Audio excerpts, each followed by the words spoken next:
Good day, my dear friends. Today is January 10, 2026, Saturday after the Feast of the Epiphany. Today's Gospel is from the beautiful and the wonderful account of the Gospel of John chapter 3 verses 22 to 30. And it speaks deeply to me because it confronts the quiet struggles of the heart that often surface in my ministry and in my life. The human need to be noticed, the human need to be affirmed and to be remembered. And John the Baptist reminds me that everything I have, every role I carry as a priest, and every fruit I see comes from heaven, from above, not from my own personal efforts alone. And when I stop trying to be greater, God begins to do greater things through me. When others began to follow Jesus, in the gospel, John did not react with insecurity or resentment. Instead, he rejoiced knowing that his mission was never about himself. He understood himself as the friend of the bridegroom, content to stand aside once the bridegroom arrived.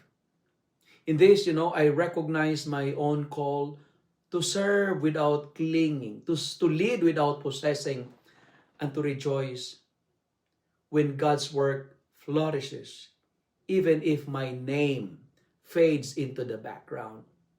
He must increase, I must decrease.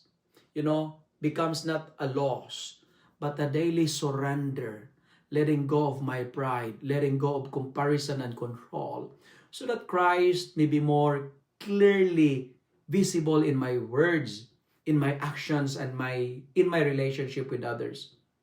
And in allowing Christ to increase, I discover that my joy is not diminished, but completed.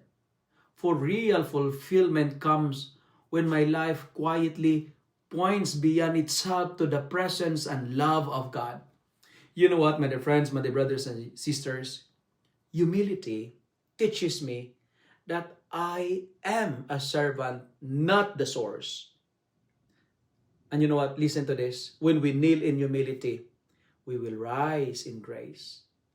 Personally, the gospel is teaching me that humility is discovering that my life shines brightest when it reflects Christ, not myself. Humility is choosing faithfulness over applause and over world's recognition and appreciation. Like John the Baptist, this is also my life's mantra. I must decrease. God must increase. If you love and like this reflection, kindly share it with your friends. Share it with your family. Make the Word of God viral so that many will be blessed.